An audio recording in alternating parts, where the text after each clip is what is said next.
কি পাইলাম আমার ভালো লাগে না, আমার তো ভালো লাগে না। ঘুমের মধ্যে স্বপ্নের মধ্যে ভয় পাইছে, ছোট্ট একটা 5 বছরের বালক আমারে জুতা দেয়া বাইরায়। এই কথা কার কাছে বলবো, মনের কথা কার কাছে জানাবো? বাদশাহ নমরুদের স্ত্রী কয়, স্বামী গো ও স্বামী, আপনি কেন এই গভীর রাত্রে চোখের পানি পালায়া কান্দেন, চিৎকার মারেন, কারণটা কি? এইবার বাদশাহ কয়, এই বিবি রে ও বিবি, আমি ঘুমের মধ্যে স্বপ্নে দেখলাম কে আমার যেন জুতা দিয়া মাথায় আঘাত করে, কে যেন আমার আঘাত করে, কে যেন আমারে কষ্ট দেয়। তার আঘাতের যন্ত্রণা তো আমি ঘুমের মধ্যে সইতে পারি না। ও বিবি রে, এই ঘটনা আমি কার কাছে বলবো? বিবি কই, এই কথা মানুষের কাছে প্রকাশ করা যাবে না, আপনি এই গভীর রাত্রে পাগলামি করবেন না। এই কথা যদি জগৎবাসী জানতে পারে গো স্বামী, জগতের সবাই আপনারে পাগল কইব। এইবার বাদশাহ নমরুদ আর কারো কাছে বলতে পারে না। আবার যখন ঘুমাইয়া যায়, আমার আল্লাহর নীলা খেলা বোঝা যায় না, আমার আল্লাহর নীলা খেলা বোঝা যায় না রে বন্ধু। আবার গভীর রাত্রে আবার স্বপ্ন দেখিতেছে, আবার পশ্চিম প্রান্তর থেকে একটা বালক ছুটে আসে, ছোট্ট একটা বাচ্চা আবার দৌড়াই মাথায় আঘাত করে। আবার বাদশাহ নমরুদ দাঁড়াইয়া যায়, ডাকে আর কয়, বিবি রে আমার ঘরের মধ্যে একই বিছানায় তুমি ঘুমাইলা, ও বিবি জানি আমার যেই কষ্ট হয় তুমি বুঝতে পারছো নয়। বিবি কয়, না না না, আমি তো কোনো কিছুই জানি না, আমার আল্লাহর নীলা খেলা বোঝা যায় না, ভালো করে শুই না। নাও একই বিছানায় ঘুমাইছে, ঘুমের ঘরে একজন পাই পায় আঘাতে পায়, আর একজন পাই না। এতে বোঝা যায় হাসরের ময়দান কায়েম হইব, হাসরের ময়দানের ভিতরে বিচার হইব, একজনের শাস্তি হইব আর একজনের হইব না, একজন কষ্ট পাইব আর একজন পাইব না, একজন জান্নাতে যাইব আর একজন জাহান্নামে যাইব। এইবার স্ত্রী কয়, এই স্বামী গো ও স্বামী, আমি আপনারে কেমনে বোঝাবো বুঝতে পারি না, আমি কোন ভাষায় আপনাকে বোঝাবো? এই বিছানায় একই সাথে ঘুমাইলাম, আপনি একে একে 2 বার স্বপ্নের মধ্যে ভয় পাইলেন, আমি তো একবারও পাইলাম না। আমার মাথায় হাত বুলাইয়া দেয়, আবার ঘুমায়া যাই রে ভাই। এই বাদশাহ নমরুদ আবার ঘুমের মধ্যে 3য়বার আবার স্বপ্নের মধ্যে দেখে আমার আবার আঘাত করে মাথায়। বাদশাহ নমরুদ কই, বিবি রে কে যেন আমারে আঘাত করে রে, এই কথা আমি কারে বলবো, এই কথা আমি কারে জানাবো? বিবি কয়, স্বামী গো স্বামী, আপনি কি বলতে চান? বলে, আমারে কেন আঘাত করা হয় আমি তো ঘুমাইতে পারি না, এই বিষয়ে আমার পরামর্শ কইতে হইব, যার কাছে আমি সাহায্য পাবো তার কাছে আমার যাইতে হইব। বিবি কয়, এই স্বামী গো ও স্বামী, আপনি সাহায্য চাইবেন, আপনি এই বিষয় মানুষের কাছে প্রকাশ করবেন, এইটা যদি জগৎবাসী জানতে পারে গো, সকালবেলা আপনারে যারা পূজা দেয়, সকালবেলা আপনারে যারা সিজদা দেয়, ওই মানুষগুলো কিন্তু আপনারে পূজা দিবে না, ওই মানুষগুলো কিন্তু আপনারে সিজদা করবে না, ওই মানুষগুলো কিন্তু আপনাকে খোদা হিসেবে মানবে না। এইবার বাদশাহ কয়, বিবি রে ও বিবি, আমার আমার যেই কষ্ট হয়, আমার যেই দুঃখ হয়, এইটা তো তুমি বুঝতে পারলা না।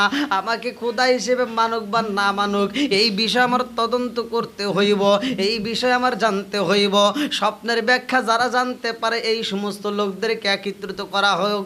এইবার সৈন্যদেরকে ডাক দেওয়া হয়, সৈন্যরা রে, বাদশা নমরুদের 70 লক্ষ সৈন্য ছিল রে ভাই।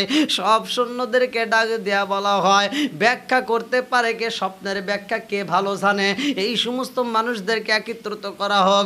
সব স্বপ্নের ব্যাখ্যা যারা জানে এই পণ্ডিতদেরকে আমার রাজ দরবারে হাজির করানো হোক। এই মানুষদের সাথে আমি একটু কথা বলতে চাই। স্বপ্নের ব্যাখ্যা যারা করতে পারে রে ভাই, এই মানুষগুলোকে রাজ দরবারে হাজির করা হয়। এদের কাছে বাদশা নমরুদ কান্দে আর কয়, জগৎবাসীরা রে,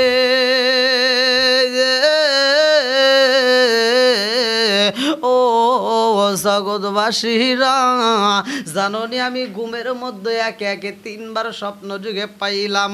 পশ্চিম প্রান্ত থেকে এমন একজন ছোট্ট একটা বাচ্চা আমাকে দৌড়ায় এসে আমার মাথায় আঘাত করে, আমাকে জুতা দিয়ে আঘাত করে, আমাকে এত কষ্ট দেয়, কারণটাকে।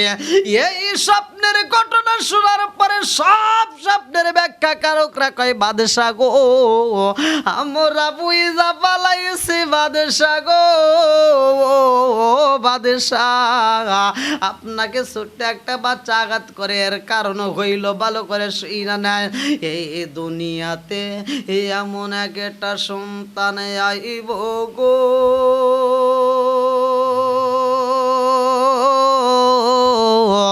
যেই সন্তানটা এই দুনিয়াতে আসার পরে আপনার বিরোধিতা করবে, যেই সন্তানটা এই দুনিয়াতে আসার পরে আল্লাহর বিচার কায়েম করবে গো, ওই সন্তানটা এই দুনিয়াতে আসার পরে আপনার বিরোধিতা করবে, আপনাকে হত্যা করার জন্য চেষ্টা করবে। বাদশা কয়ে, কোথায় রইলা জ্যোতিষীরা, আইরে আইরে আয়, যেই সন্তানটা এই দুনিয়াতে আসবে ওই সন্তানের আমি খবর জানতে চাই। যতগুলো জ্যোতিষীরা ছিল সব জ্যোতিষীদেরকে ডাক দিয়া বলা হয়, তোমরা বলতে পারবানি যেই সন্তানটা দুনিয়াতে আসার পরে আমাকে হত্যা করতে চাইব, যেই সন্তানটা দুনিয়াতে আসার পরে আমার সাথে শত্রুতা করবে, যেই সন্তানটা দুনিয়াতে আসার পর আল্লাহর বিচার কায়েম করবে, এই সন্তানটার তথ্য তোমরা দিতে পারবানি। এইবার সব জ্যোতিষীরা কয়, এই বাদশা গো, ও বাদশা, এই সন্তান তো এখনো দুনিয়াতে আসে নাই। বাদশা কয়, দুনিয়াতে নয়, অথচ আমি স্বপ্নে দেখলাম, কারণটা কি? আমাকে ঘুমের ঘরে আঘাত করলো, জুতা দিয়ে বাইরে এলো, আমার মাথায় আঘাত করলো, এর কারণ কি? সব জ্যোতিষীরা কান্দার কয়, বাদশা, এই সন্তান দুনিয়াতে আসে নাই, এই সন্তানটা দুনিয়াতে এখনো আসে নাই। ও বাদশা জানেননি, এই সন্তানটা এখনো মায়ের পেটেও আসে নাই, আর 3 দিনের সময় আছে গো বাদশা, আর 3 দিন সময় আছে, এই সন্তানটা মায়ের গর্ভে আসবে, এই সন্তানটা দুনিয়াতে আসার পরে আপনার বিরোধিতা করবে, আপনার এই ক্ষমতা থাকবে না।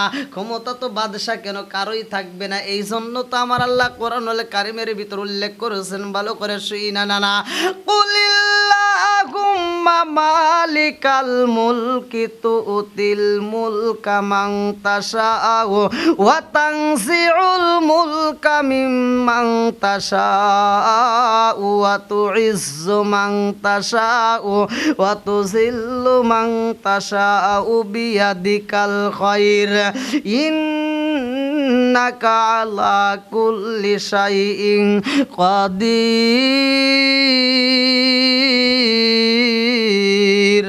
সূরা আল ইমরান আয়াত নম্বর 26, ভালো করে শুই না। সূরা আল ইমরান আয়াত নম্বর 26। আমার আল্লাহ বললেন কুলিল্লাহুম্মা মালিকাল মুলকি তুতিল মুলকা মান তাশাউ ওয়া তানজিউল মুলকা মিম্মান তাশাউ ওয়া তুইজ্জু মান তাশাউ ওয়া তুযিল্লু মান তাশাউ বিয়াদিকাল খায়র ইন্নাকা আলা কুল্লি শাইইন কাদিরা। আমার আল্লাহ যাকে ইচ্ছা তাকে রাজত্ব দান করে, আর যাকে ইচ্ছা তার কাছ থেকে আমার আল্লাহ রাজত্ব ছিনিয়ে নেয়। আমার আল্লাহ যাকে ইচ্ছা সম্মান দান করে, আমার আল্লাহ যাকে ইচ্ছা তাকে অসম্মান করে। ভালো করে শুনে নাও, সব কিছুর ক্ষমতার মালিক আমার আল্লাহ। এবার বাদশা কয় জ্যোতিষীরা রে, ও জ্যোতিষীরা, ওই মানুষটাতে এখনো দুনিয়াতে আসে নাই, ওই সন্তানটাতে এখনো মায়ের গর্ভে আসে নাই, তাইলে কি করা যায়? সব জ্যোতিষরা কয় এইটা বন্ধ করতে হইব। আজ থেকে বাদশা গো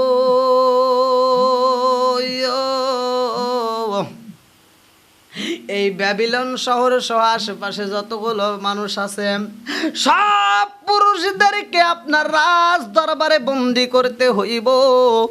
এই পুরুষেরা যেন স্বামী স্ত্রী মিলিত না হয়।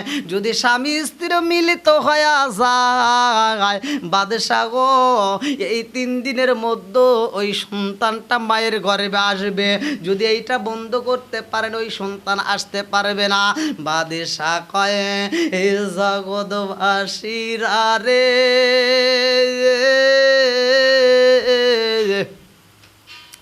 ওই সন্তান যেন মায়ের গর্ভে না আসতে পারে। সন্তান দেওয়ার মালিক আল্লাহ, সন্তান আবার না দেওয়ার মালিকও আমার আল্লাহ। বাদশা এইবার বিরোধিতা শুরু কইরা দিল। এইবার 70,000 সৈন্যদেরকে পাঠাইয়া দিল, সব পুরুষদেরকে আমার রাজ দরবারে হাজির করা হোক।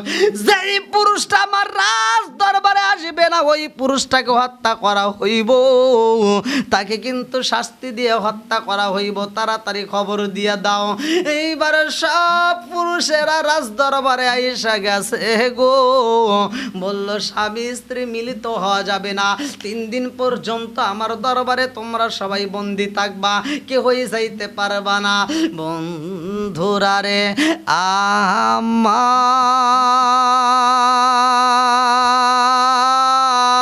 আমার এই ডিউটি পালন করার জন্য একজন নয়, 2 জন নয়, 70,000 সেনা সদন্য সবাই মিলে থাকে। সবাই মিলে চার কুমারকে আমার আল্লাহ কি ঘটনা গড়াইছে। গভীর রাত্রে সবার চোখে ঘুম, বাদশা নমরুদের চোখেও ঘুমরে ভাই। ঘুম দেওয়ার মালিক তো আমার আল্লাহ, ঘুম না দেওয়ার মালিক ওই আল্লাহ। সবার চোখে ঘুম এসে গেছে, প্রজাদের চোখে ঘুম, সেনা সদস্যের সবার চোখে ঘুম। আজর কুমারের চোখেও আল্লাহ ঘুম দিছে।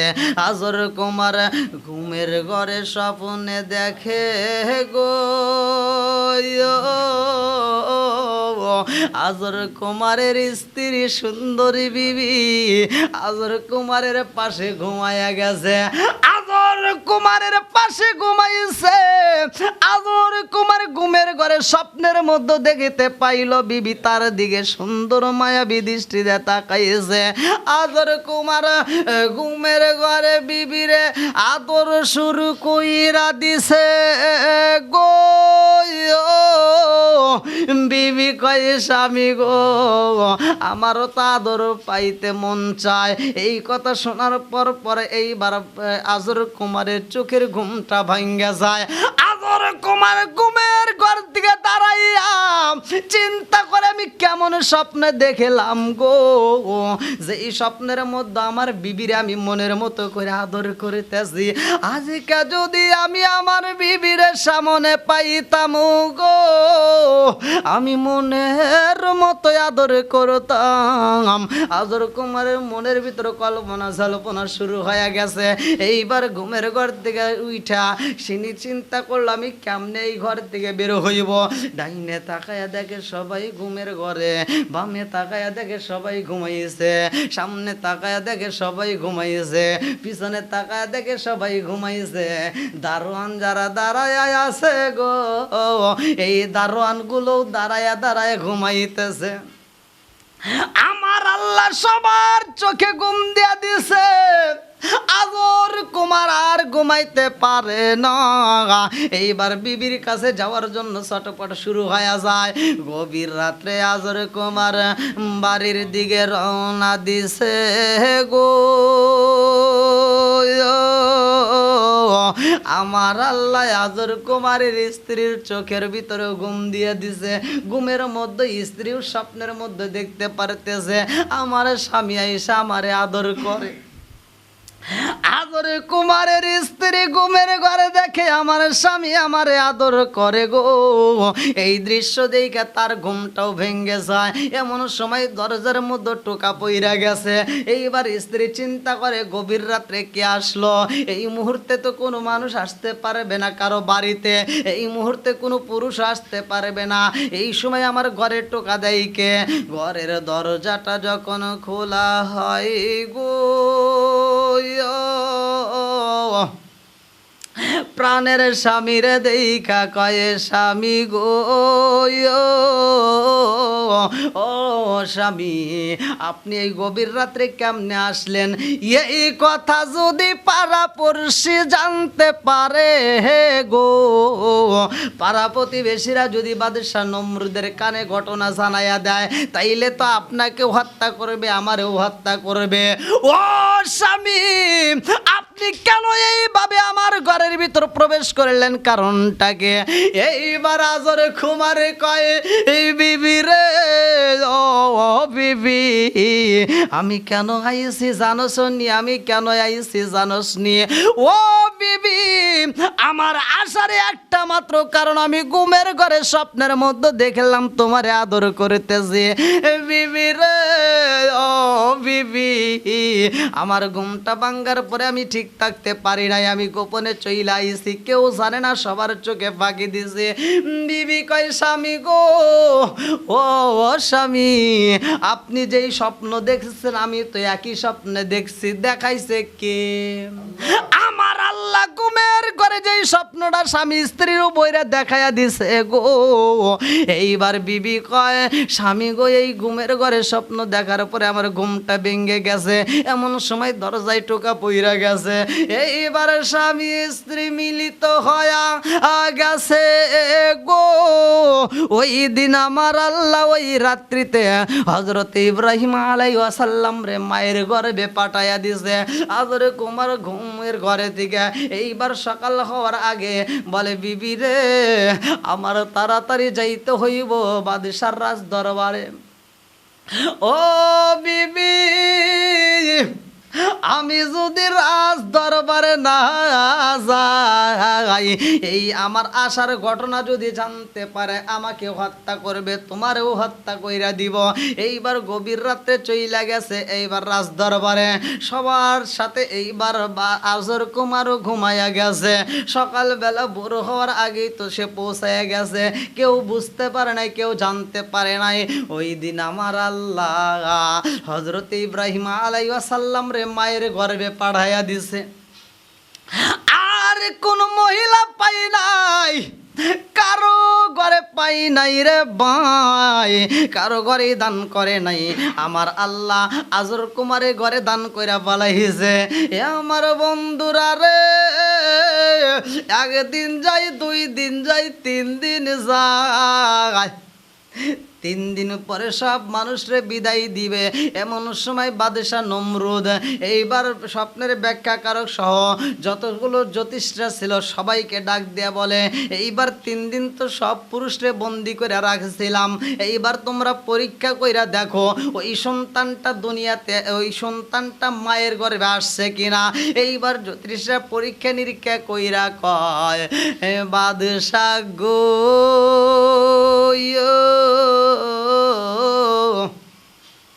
ও বাদশাহ যেই সন্তানটাকে দুনিয়াতে আসার জন্য আপনি বন্দি করার জন্য বাধা দেওয়ার জন্য চেষ্টা করলেন, সন্তান প্রসব করবে, যতগুলো মহিলারা বাচ্চা প্রসব করবে গো, সব মহিলাদের বাচ্চাগুলো যদি পুরুষ হয় তাইলে তাদেরকে হত্যা করা হইব, সন্তানটাকে হত্যা করা হইব। মেয়ে যদি জন্ম দেয় তাইলে হত্যা করব না। এই ঘটনা যখন সবার মাঝে জানায়া দেয়, সানাসে কানাসে সবার কাছে প্রকাশ করা হয়, আমার আল্লাহর নীলা খেলা বোঝা যায় না।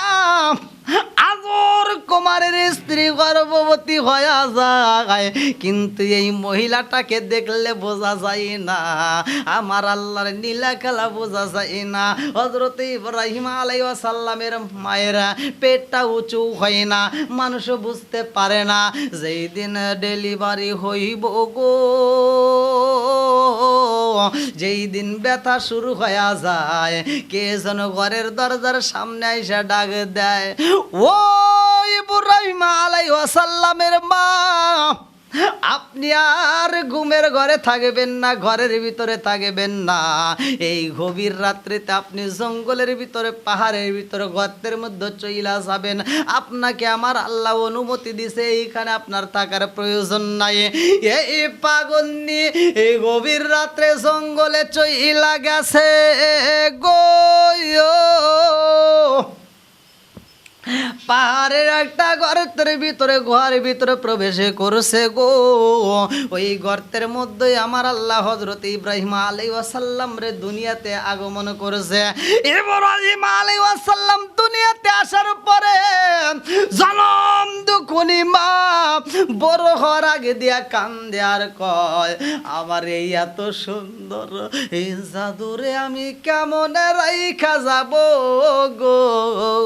এই সন্তানটাকে যদি বাহিরে নিয়ে যায়, আমার সন্তানটাকে হত্যা করবে, আমাকে এই মানুষগুলো বাঁচাইতে দিবে না, আমার সন্তানটাকে রাখা যাবে না।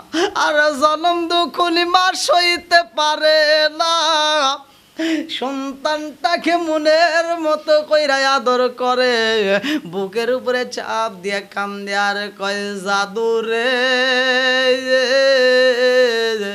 এমন সময় আইলা রে জাদু, এমন বছরে আইলা জাদু। এই ঘটনা যদি বাদশার ঘরে জইলা যায়, বাদশার লোকেরা জানতে পারে, তাইলে তোমাকে হত্যা কইরা ফালাইব। এমন সময় আমার আল্লাহ ডাক দিয়া কয়, জিবরাইল যায় আমার খলিলের মারে জানায়া দে, আমার খলিল রে পাহাড়ের গুহার ভিতরে রাইখা গো। এই পাহাড়ের গুহাটার মুখ বন্ধ কইরা দিয়া জনম দুখুনি মা বাড়িতে যাইব।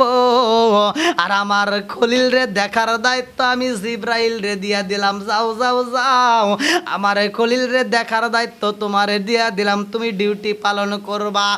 এইবার গুহারের সামনে কে যেন কই, খলিলের মা, ও মা, আপনার চিন্তা করতে হইব না, আপনার সন্তানকে দেখার মালিক আল্লাহ, আপনি বাড়িতে চইলা যান, আপনার সন্তানরে দেখবে আমার আল্লাহ। এইবার ইব্রাহিম আলাইহিস সালামের মা আর দেরি করে না, ফজরের সময় এইবার বাড়িতে চইলা যায়। এইবার ইব্রাহিম আলাইহিস সালামের কাছে মা দিনের বেলায় আসতে পারে না, এই ছোট্ট সন্তানের ক্ষুধা শুরু হয়ে যায়। খোদার জ্বালাই যখন সন্তান কান্না শুরু কইরা দিছে গো, আমার আল্লাহ ডাক দিয়া কয়, হে জিবরাইল, ও জিবরাইল, আমার খলিলের ক্ষুধারা যন্ত্রণা তো সহ্য করতে পারবে না, আমার খলিল রে এই মুহূর্তে যাও, তার হাতের আঙ্গুলটা তার মুখের ভিতরে ঢুকাইয়া দাও, তার হাতের নখটা তার মুখের ভিতরে ঢুকাইয়া দাও। এইবার নখটা যখন মুখের ভিতরে একটা আঙ্গুল ঢুকাইয়া দেয়, আমার আল্লাহ মুখ দিয়ে অটোমেটিক মধুর ঝর্ণা প্রবাহিত কইরা দেয়। একটা আঙ্গুল দিয়ে কিতাবের ভিতর উল্লেখ করা হয় মধু বের হয়, 2 নাম্বার আঙ্গুল দেওয়া হয়, ওই আঙ্গুলের ভিতর দিয়া আমার আল্লাহ দুধের নহর দিয়া দেয়। একটা হলো আসালান মুসাফা, মধুর নদী, মধুর ঝর্ণা। 2 নাম্বারে লাবানান খমিসা, দুধের ঝর্ণা। এ আমার মুরব্বী বাবারা, 3 নাম্বারে আমার আল্লাহ একটা পানি দেয়, মা আন্তহুরা, পবিত্র নিয়ামতের পানি, মিষ্টি শরবতের পানি। আমার আল্লাহ 3টা আঙ্গুল দিয়ে 3টা ঝর্ণা প্রবাহিত করেছে। একটা হলো মধু, একটা হলো দুধ, একটা হলো পানি। 3টা নহর আল্লাহ সারি কইরা দিছে আল্লাহর কলিলের মুখের ভিতরে খাবারের অভাব নাই জনম দুখুনি মা সারাটা দিন সন্তানের কথা কল্পনা করে সন্ধ্যাবেলায় মা জননী এইবার পাগলের মতো আওলা কেসে পাগল বেশে চইলাই আসে সন্তানরে দেখার জন্য গুহার ভিতরে প্রবেশ করে মা তাকায়া দেখে সন্তানটা এত সুন্দর দেখা যায় বয়স মাত্র একদিন হয়েছে রে ভাই কিতাবের ভিতরে উল্লেখ করা হয় একদিনের বাচ্চার দিকে তাকাইলে মনে হয় 1 মাস বয়স হয়ে গেছে 1 মাস বয়স হয়ে গেছে এইবার সন্তানের কাছে হাজির হয়ে যায় গো জনম দুখুনি মা সন্তানটারে বুকের দুধ পান করাইতে চায় এই সন্তানটা বুকের দুধ পান করে না মা চিন্তা করে সারাটা দিন সন্তানরে খাওয়াইলাম না অথচ এই সন্তান এখনো খাই না কারণটা কি আল্লাহ কয়ে জিবরাইল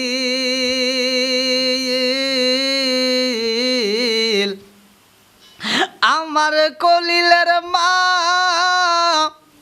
সন্তানের জন্য চিন্তা করে খাবার খাইছে নি মারে দেখায়া দাও আমার খলিলের খাওনের অভাব নাই ওয়াল্লাহু খায়রুর রাজিকিন রিজিকের মালিকই তুই আমি আল্লাহ ও জিবরাইল রে জনম দুখুনি মায়ের সামনে সন্তানের হাতের নখটা মুখের ভিতরে ঢুকায়া দাও এইবার মা জননী তাকায়া দেখে সন্তান যখন মুখের ভিতরে আঙ্গুলটা নিয়ে যখন শোষণ দিয়া দেয় একটা আঙ্গুল দিয়া মধুর ঝর্ণা বের হয় আর একটা আঙ্গুল দিয়া দুধের ঝর্ণা বের হয় আর একটা আঙ্গুল দিয়া পানির ঝর্ণা বের হয় জনম দুখুনি মা সন্তানের বুকের ভিতর আনজায়া কান্দার কয় আমার সন্তান কোনো সাধারণ সন্তান হইতে পারে না এই সন্তানটা অনেক দামি চিৎকার মেরে কন্যায় আল্লাহু আকবার আরে জনম দুখুনি মা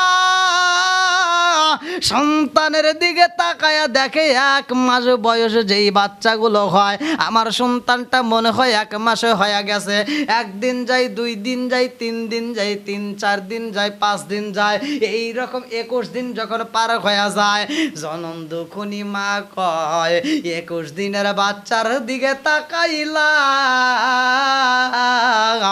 21 মাসের বয়সের বাচ্চাদেরকে যেমনে দেখা যায় আমার বাচ্চাটাকেও তেমন দেখা যায় চিৎকার মেরে কন্যায় আল্লাহু আকবার জনম দুখুনি মা কয় আমার সন্তানের মতো এমন সন্তান আর হইতে পারে না 21 দিন বয়সে যেই সন্তান হয়েছে গো দেখতে দেখা যায় 21 মাসের বাচ্চা এই রকম বষ্টবিষ্ট হয়ে গেছে দেখতে অনেক সুন্দর দেখা যায় এইবার জনম দুখুনি মা জননী বাচ্চাটারে বাড়িতে নেওয়ার মতো সাহস পাই না গভীর রাত্রে এই সন্তানকে রাইখা আবার চইলা যায় সন্ধ্যা রাতে চইলায় আসে আবার জঙ্গলের ভিতরে পাহাড়ের গুহায় পাড়া প্রতিবেশীরা 1 দিন 2 দিন 3 দিন এরকম দেখার পরে এইবার তার স্বামীর কাছে ঘটনাটা বইলা দেয় পাড়া প্রতিবেশী মহিলারা কয় আজর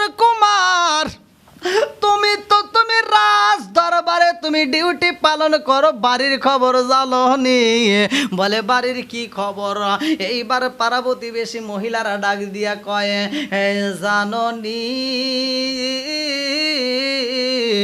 তোমার স্ত্রী কি করে গোপনে খবর রাখছো নি বলে আমার বিবি কি করেছে তোমরা একটু বইলা দাও বলে তোমার বিবি সন্ধ্যার সময় বের হয়ে যায় জঙ্গলের ভিতরে আবার শেষ রাতে তোমার বিবি বাড়ির ভিতর আসে এই জঙ্গলে যায় কারণটা কি নিশ্চয় তোমার স্ত্রী বুঝি ব্যভিচারে লিপ্ত হয়ে গেছে আজর কুমার কয় হইতে পারে না আমি নিজে দেখতে চাই আমার বিবি যদি ব্যভিচারিণী হয় আমি নিজে হাতে তাকে হত্যা করব এইবার গভীর রাত্রে তাকে ধরার জন্য এইবার আর রাজ দরবারে যাই না বিবি কয় আজকে কি তুমি দরবারে যাইবা না এইবার স্বামী কয় আজর কুমার কয় বিবি গো আজকে আর যাব না, আমি বাড়িতে একটু রেস্ট করব, আরাম করব। এইবার বিবি স্বামীর দিকে বারবার লক্ষ্য করে, বারবার তাকায় আমার স্বামীটা ঘুমাই কিনা। আজর কুমার ঘুমের বাপ দইরা রাত্রিবেলায় শুয়া রয়েছে রে ভাই, আর জনম দুখুনি মা সন্তানের জন্য ছটফট করে, কারণ সন্তানের কথা তো মা বলতে পারে না। এই দুনিয়ার বুকে মায়ের মতো ভালোবাসার মানুষ আর হইতে পারে না। জনম দুখুনি মা সন্তানের জন্য পাগল পারা, একটু পরে ছটফট করে। এইবার সন্তানের কথা কল্পনা কইরা স্বামীর দিকে তাকায়া দেখে স্বামীর চোখটা